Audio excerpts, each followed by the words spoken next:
Oke, balik lagi di channel gua, di channel Ronald ya teman-teman. Salam satu aspal. Oke, apa kabar nih teman-teman dimanapun kalian berada? Gua harap semuanya selalu sehat ya, dan tetap gacor atau mungkin selalu diberikan rezeki yang lebih nih di sini teman-teman.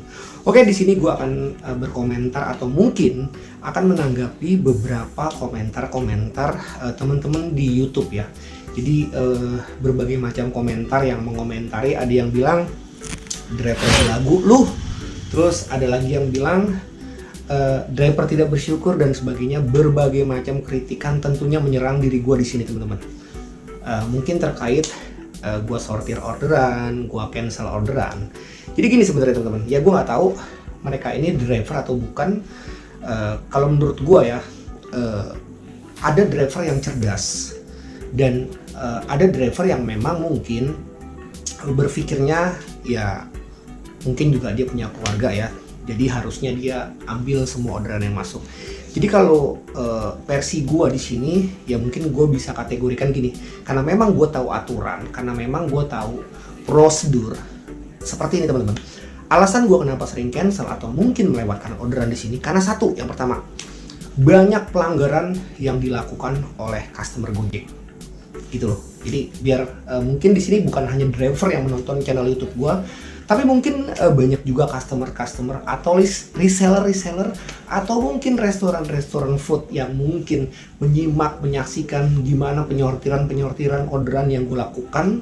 Dan tentunya juga customer di sini banyak yang menyangka ini driver sombong banget ya, ini driver belagu banget ya, ini driver tidak bersyukur banget ya. Kalau untuk ngomongin sebenarnya aturan atau prosedurnya memang customer sudah memahami, harusnya sih gue nggak akan nyortir ya teman-teman ya sebenarnya gitu loh. Tapi ya menurut gue jauh dulu sebelum memang bonus ini hilang, di waktu ada bonus pun yang 180 sampai 200 ribu, gue memang selalu akan meng-cancel orderan ketika memang itu sudah menyalahi aturan seperti itu. Tapi ya nggak mungkin dong ketika gue bawa orderan yang memang sudah menyalahi aturan dan ini membahayakan diri gue di sini gitu loh, membahayakan diri gue. Itu yang harus kalian tahu.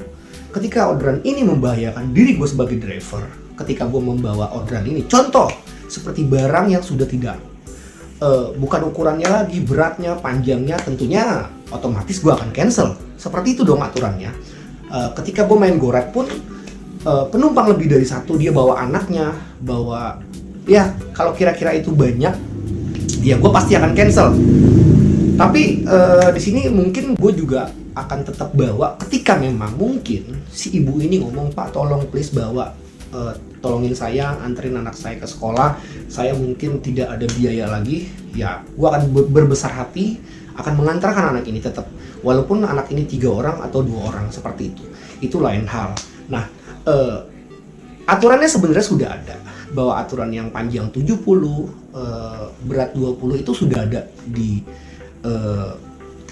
program Gojek ya. Tapi apakah customernya mengerti? Tidak. Apakah customernya menjalani? Tidak. Apakah resellernya mengikuti aturan-aturan yang sudah diterapkan oleh Gojek? Tentu tidak. Mereka berpikir dengan mereka menggunakan jasa Gojek, masa bodoh, peduli setan sama ukuran berat, panjang, dan barang. Yang penting barang gue laku. Ya, urusan masalah resiko di jalanan, reseller emang pernah ngerti. Kita bakalan beresiko ketika kita bawa barang-barang yang memang sudah bukan aturannya lagi. Nggak ngerti kawan.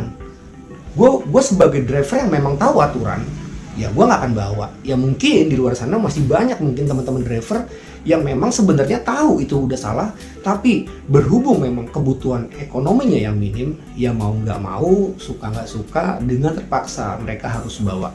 Tentunya juga gue tidak menyalahkan driver ini untuk membawa, itu kembali ke diri kalian masing-masing. Tapi gue sebagai driver yang memang memahami aturan, harusnya gue nggak bawa seperti itu gitu. Karena dampaknya ya seperti contoh yang akuarium kejadian yang beberapa bulan atau tahun lalu itu pecah karena dia bawa akuarium itu dari Cilandak.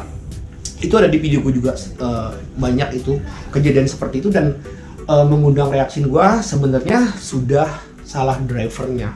Ya kembali lagi, driver ini tidak mau cancel orderan karena ya nahan performa.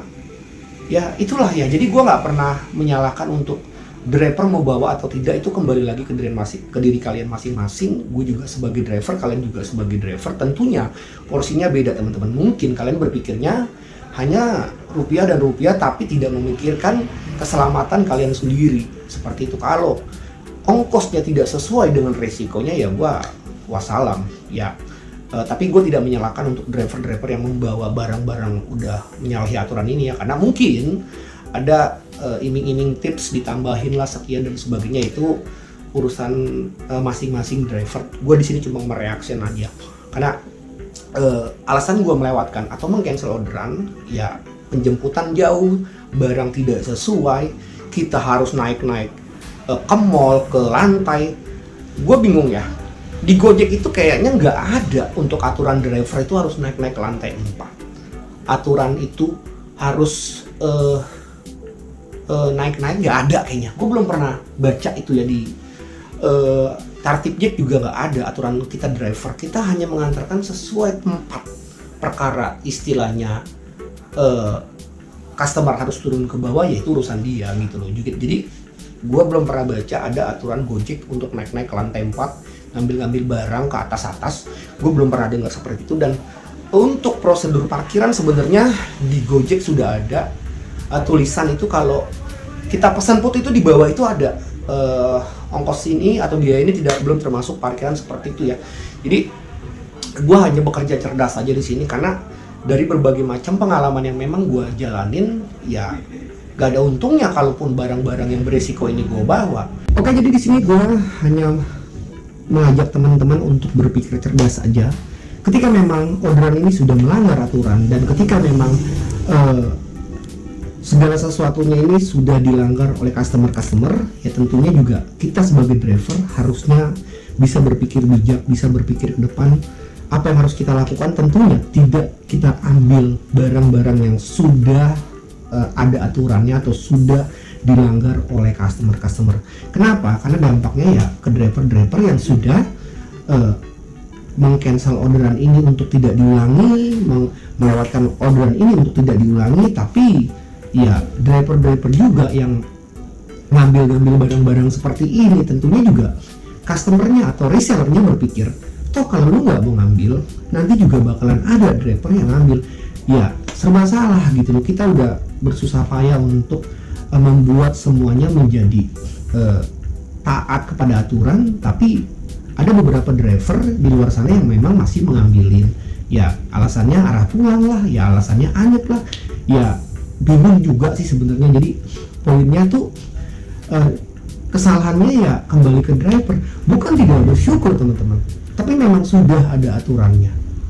Istilahnya gini, gosen itu 20 kg panjang, beratnya panjang 70, dan ride itu kan hanya bisa dinaikin untuk satu orang penumpang. Tapi masih banyak di luar sana orang yang memang penumpangnya lebih dari satu, ya bisa 2 orang. Dan gue pribadi pernah membawa ride itu, dia bawa anak 2 dan ibunya 1. Tentunya ya karena memang urusan sekolah pada saat itu baru masuk ya, itu 2 tahun yang lalu. Harusnya gue bawa aja lah, ya udah nggak apa-apa, hitung-hitung gue ngebantu ibu ini, ya ongkosnya tetap aja 9.600 teman-teman, ya nggak apa-apa lah. Tapi kan ini nggak bisa terus dibiasakan hal seperti ini gitu loh, nggak bisa terus ditanamkan kebiasaan-kebiasaan seperti ini, ya nggak bakal berubah aturan ini. Tapi kalau kalian cancel barang atau orderan yang sudah melanggar, kan tentunya kedepannya untuk kita juga sama halnya sebenarnya. Ketika kita tidak menyukai dengan sistem Gojek, ya demo, ya segala macam, ya menurut gua dengan demo pun bukan jadi satu solusi untuk menyelesaikan persoalan atau misalkan keegoisan Gojek. Satu-satunya cara untuk membuat Gojek berubah, ya kalau gua gitu loh disuruh memilih demo atau offline, gua lebih bagus memilih offline atau tidak online sama sekali. Kenapa seperti ini? Karena buat gua demo pun nggak akan menemukan solusinya.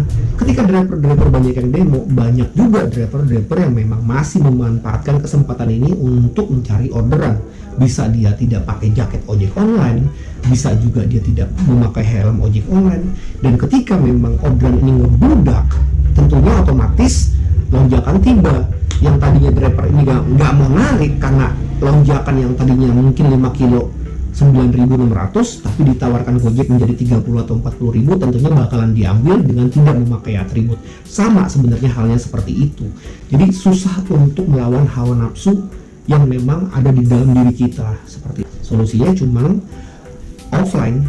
1 hari aja offline. Apa yang dirasakan oleh restoran di sana? Apa yang dirasakan oleh reseller sana? Restoran tidak ada yang ngambil drivernya, nggak ada. Reseller bakalan banyak barang menumpuk di sana karena nggak ada driver. Nah, kenapa sebenarnya offline masalah ini tidak bisa serempak atau tidak bisa kompak ya? Karena satu lagi kembali ke kebutuhan. Nah, jadi dengan kembalinya ke kebutuhan kita masing-masing setiap driver, tentunya dimanfaatkan oleh PT Gojek bahwa nggak akan pernah driver offline massal. Bakalan ada pasti driver-driver yang online. Contoh salah satunya dengan menaikkan tarif harga Gojek seperti itu. Contoh ride 9.600, jarak 5 kilo biasanya 96, dinaikkan 30.000. Ada yang mau ambil nggak? Pasti ada yang ngambil. Jadi sebenarnya dari kita sendiri driver yang memang bisa membersihkan pelanggaran-pelanggaran yang memang dilakukan oleh customer, dan tentunya susah gitu loh kalau memang masih diambil orderan yang sudah dilanggar. Gojek memanfaatkan momen ini bahwa tidak mungkin akan ada driver yang memang total offline, karena Gojek pasti melihatnya banyak driver di sana yang memang hanya fokus untuk ngojek aja dan tidak bekerja gitu loh. Tentunya kita yang fokus di ojol ya berpikir kalau gue nggak cari makan hari ini ya tentunya anak istri gue kelaparan. Tapi menurut gue kalau memang 1 hari atau setengah hari aja kita offline massal, ini udah jadi satu tamparan besar untuk orang kantor, yang dimana kantor Gojek bakalan dikomen oleh customer, reseller, atau restoran seperti itu. Karena ketika memang customer order driver yang ada, tentunya disusahkan. GoPay-nya ada tapi nggak bisa dapat driver. Restoran ketika sudah menyiapkan semua menu tapi ada yang order tapi drivernya nggak ada. Reseller udah banyak yang pesan online shop dan sebagainya tapi barangnya menumpuk, tidak ada lagi yang memang ngambil atau driver tidak mau ngambil seperti itu. Itu menurut gua solusi yang memang bagus untuk mendemo Gojek. Caranya ya offline massal. Tapi apakah bisa kita offline massal? Nggak akan pernah bisa, kawan. Itu sudah beberapa kali dilakukan. Gojek akan melihatnya karena kebutuhan, nggak semua bakalan bisa offline massal. Dari mana? Gojek akan memancing drivernya dengan lonjakan yang harga yang tinggi. Tentunya driver-driver yang memang sudah konsisten tidak akan online dengan harga yang seperti ini pasti diambil. Seperti itu ya teman-teman ya. Oke, jadi berpikirlah cerdas. Bukan bermaksud di sini gua untuk tidak bersyukur, tapi memang sudah dilanggar aturan belak-belakan, sudah terang-terangan aturan ini dilanggar, seperti rate yang lebih dari 1 orang, gosen yang udah bukan ukurannya. Jadi bukan tidak bersyukur teman-teman. Itu aja gue mungkin klarifikasi di sini ya. Jadi untuk kalian-kalian yang memang mengomentari channel gue bahwa gue adalah driver yang belagu, driver tidak bersyukur, kalian salah teman-teman. Karena customernya yang memang sudah melanggar aturan, tentunya gue sebagai driver yang tahu aturan-aturannya, gue juga tidak mau mengambil barang-barang seperti ini. Jadi itu aja teman-teman ya. Jadi kalian bisa ngerti, karena di sini gue rasa mungkin bukan driver aja yang nonton YouTube gue, tapi mungkin banyak customer Gojek di luar sana yang melihat video gue di sini. Nah, kenapa gue buat videonya di sini? Biar kalian tahu, biar kalian mengerti seperti apa driver Gojek di lapangan sana. Banyak kejadian-kejadian yang memang kalian mungkin tidak tahu yang dialami driver di luar sana. Jadi biar paham aja mungkin untuk semua rakyat atau semua warga Indonesia ya, bahwa kami sudah berjuang mati-matian demi kalian, tapi masih ada banyak customer yang tidak bisa menghargai kami sebagai driver. Itu ya. Sekian dan terima kasih, tetap semangat. Salam satu aspal.